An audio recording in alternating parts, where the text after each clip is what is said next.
What is good, Raider Nation? Is your boy Raider Alex back with yet another video for you guys.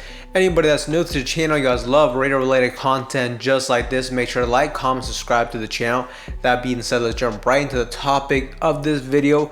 With the NFL draft being right around the corner, I wanted to talk about potential sleepers that the Raiders could potentially target in the later rounds. Kind of focus on some players that might be falling a little under the radar and some players that could have great value in the later rounds for us. So without further ado, let's jump right into the list. And the first guy on the list that I wanted to talk about was University of Oregon running back Bucky Irvin. Now Bucky Irvin is 5'10", 195 pounds. In 2023, he rushed for 1,180 yards. He had 6.3 yards per carry, 11 touchdowns, and he also had 56 receptions for 413 yards and 2 touchdowns for that. And when it comes to Bucky Irvin, I mean, some of the positives, some of the pros for his game is the fact that he's just a super shifty and a very explosive running back. Watching his film too, he's just a guy that's very difficult to bring down, and he is very comfortable catching out of the backfield, which is something I definitely love to see in a running back. He has good acceleration and burst overall, has good lateral movement, super productive in college. I mean, he had over 1,500 all-purpose yards and 13 total touchdowns, and he has the ability to take it for big yards on any given plays. And really, when it comes to the cons for his game, the only negatives I see from him is that he's a little bit undersized, only being 195 and 5'10", but at the end of the day, that's not the end of the world to me, especially at the running back spot. Look, maybe you could knock him too for being in the Pac-12, but even then, the Pac-12 was pretty competitive this season, and he dominated. And I think Bucky Irvin is just a good fit. He's a versatile running back. You can use him in different sets. He can catch out of the backfield. He can run under center, out of the shotgun, and he's just an explosive playmaker. And what I love about him is his projection. Currently, he's seen as a day 3 player, more than likely a 4th to 5th round prospect, and I think he would be a great value for us on day 3. He's a very explosive running back that can be used in many different ways and could be a great complementary running back to Zamir White, especially if Tom Telesco wants to give us a running back by committee approach. But that's the first guy on the list for me, Bucky Irvin. Now, second guy on the list is another running back, but this is Jaylen Wright out of Tennessee. 5'11", 210 pounds. In 2023, he rushed for about 1,000 rushing yards and had 4 total touchdowns. And really, when I see him, I mean, the pros in his game is the fact that he has great speed and explosiveness. He has the ability to take it to the house on any given play as well. Overall, he's a pretty elusive runner, and he does a good job making tacklers miss. He's just a hard, aggressive runner as well. He averaged 7.4 yards per carry, which is very good production in that SEC. Now, the cons for him is he is a little bit undersized as well. He's not your traditional 3-down running back, which isn't a huge concern to me either. If you're drafting him, you're very likely going to get him for the running back by committee approach. But the biggest thing I don't like about his game currently is that the fact that he's not a great receiving threat at the moment. Currently, his projection is pretty similar to Bucky Irvin's, a day 3 prospect, very likely a 4th, 5th rounder. I mean, when it comes to these two, I do prefer Bucky Irvin over him just because he's shown a better ability to get involved in the passing game compared to Jaylen Wright. If Bucky Irvin is gone and he's available, I mean, this is still another good option later in the draft to help address the running back position. And I also think he would be a great addition to our running back group, just to add another element and potentially be a good dynamic duo with lead back Zamir White next season. Now, the third guy on this list is going to be on the offensive line, and we're going to focus on Rosengarden, right tackle out of Washington. He stands at 6'6", 300 pounds, and overall, I mean, he is a prospect that I think is being a little bit overlooked, a little bit undervalued. Currently, he's seen like as a 2nd round prospect, which isn't very deep in the draft. I understand that, but I think you can get great value for him. And like I said, I think he's getting slept on a little bit, and it's mainly just due to the fact that there's really good tackles in the 1st round. And I think this guy very likely would have been a 1st round pick if he didn't struggle in the national championship game like he did versus Michigan. Overall, when you watch his film, I mean, he has good overall athleticism. He has quick feet.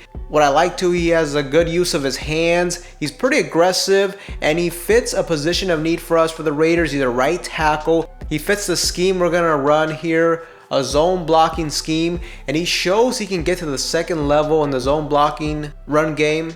Now, some of the negatives when it comes to his game is his anchor isn't the best, and just in general doesn't seem like he's the strongest player out there, so he could possibly get beat against power at the next level. His arm length isn't ideal. He kind of has short arms, so he could struggle with defensive ends, especially going against defensive ends with the advantage in the arm length department. And really, he struggled in the national championship game against Michigan, which really is leading to his draft stock being lowered. Currently, his projection is a day 2 draft pick. Now, personally, I think he's going to go in the second round, but some people think maybe he could fall to the third round. And overall, I mean, he isn't the best right tackle prospect out there, but if you miss out on those blue chip prospects in the first round, this is a guy that'd be a really good option for us. And he just isn't getting the same amount of hype as these other guys, so very likely you can snag him on day 2. And I think he's a guy that has the potential to be a first round talent, and like I said, very likely you can get him in day 2. And also another factor to consider is who we end up drafting in the first round. I mean, if we drafted quarterback Michael Penix Jr., then what better scenario than to pair him up with the right tackle he had in college. But this is a guy I'm definitely looking at if we don't address the right tackle position in the first round. Now, the fourth guy on this list, we're going to focus on the defensive back position, and this guy I am very excited about. He's honestly becoming one of my favorite later round prospects, and that is Kamal Haden, cornerback out of Tennessee. He is 6'1", 197 pounds, and in 2023 he had 19 total tackles. He came up with 3 interceptions and 8 total pass deflections in only 7 games played. He was definitely very active and productive in his limited playing time this season. Now, he did only play 7 games last season, and that's due to the fact that he suffered a season-ending shoulder injury in October, which in part is why I think he's really starting to get looked over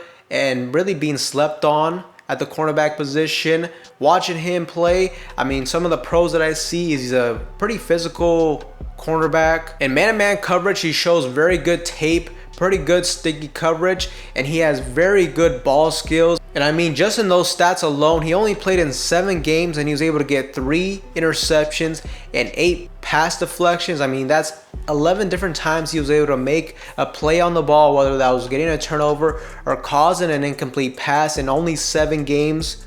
So I love to see that as well. And another positive is he has the perfect prototypical frame and just build to potentially be a cornerback 1. And really the only negative I see from his game is he is an aggressive cornerback, and at times he can be a little bit too handsy and be a little bit too aggressive at times because he's always trying to make the big play, and that's naturally going to result in some penalties here and there. But ultimately the trade-off is if he can come down with those plays, if he can make more plays than he gives up, then to me that's a win in my book. And personally, I just love what I've seen from him on tape. He shows great man-to-man coverage. I think he could be a great fit for this team. He's aggressive, has great ball skills, and he can potentially help this defense generate turnovers.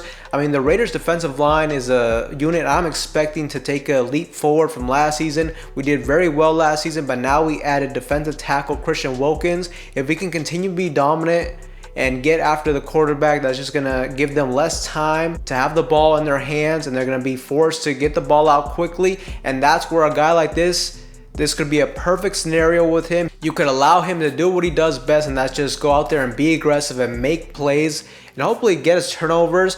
And really what I love about this guy is he's being slept on. He's a day 3 projected athlete as well. I mean, in most mock drafts you can get him in the 7th round. I personally don't think he's gonna go that low. Personally, I think he'll probably get drafted somewhere in the 5th round, but even then he's a guy that I wouldn't mind drafting in the 4th round as well. To me, he's one of the best prospects when it comes to value. At day 3, you can get a cornerback that could be a potential starter for you moving forward, and I really love what I saw from him, and he would definitely be a guy that I would love to select this year. Now, the last guy on this list is going to be at the wide receiver position, and that is Anthony Gould, wide receiver out of Oregon State. He's coming in at 5'8", 175 pounds. In 2023, he had 44 receptions for 718 yards and 2 touchdowns. Now, you could definitely argue that receiver may not be a huge position of need for us, but the way I'm just kind of looking at it, he's a guy you can get very late. If you're also looking to replace just the type of role that Hunter Renfrow had for us, a slot guy who could potentially also be a very good punt returner for us and just a good returner in special teams in general, I think this is a player to definitely keep your eye out on. The biggest pros to his game is the fact that he has very good speed and acceleration. He ran a sub 4.4 40-yard dash. To me, I see him being a slot wide receiver just due to him being undersized to be on the outside.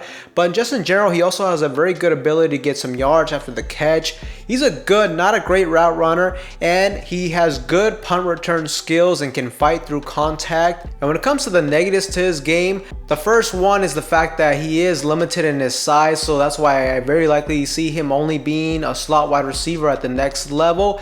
And he also does need to limit his drops. He recorded 9 drop passes. He definitely has to clean that up. Personally, I think this is a guy that you can get him very late in the draft. Very likely he's going to be a late day 3 prospect. Can very likely get him in the 6th, potentially the 7th round, and who knows, maybe undrafted. It just really depends how the draft board plays out. But he could provide great value for us in the special teams department, especially with the new kickoff rules, which should pose some opportunities to get big plays off of kick returns. And if that's going to happen this year, I want the Raiders to be a team that can take advantage of this, get some big plays in the kick return game. And this is a guy who could potentially be very good at that. He has great speed, and he could help fulfill the role of the slot wide receiver type of production we were getting for Hunter Renfrow at a fraction of the cost. He overall could be a solid slot wide receiver for us with good potential to be a great returner for us. And if you only got to spend like a 6th, 7th round pick, I think is definitely a guy to consider for us. But Raider Nation, those are my 5 guys. That is my list currently of NFL draft sleepers that the Raiders could potentially look at moving forward. You know, I definitely want to know from you guys in the comment section down below, what do you think of these prospects? Are there also any other guys that I should look at? And, you know, let me know in the comment section down below if you want like a part 2 to this video as well. It's definitely something I love to talk about, these under the radar draft picks. Let me know what you guys think down below. With that being said, that's all for you guys in today's video. Anybody that's new to the channel, you guys love Raider related content just like this, make sure to like, comment, subscribe to the channel. That being said, I will see you guys in the next one.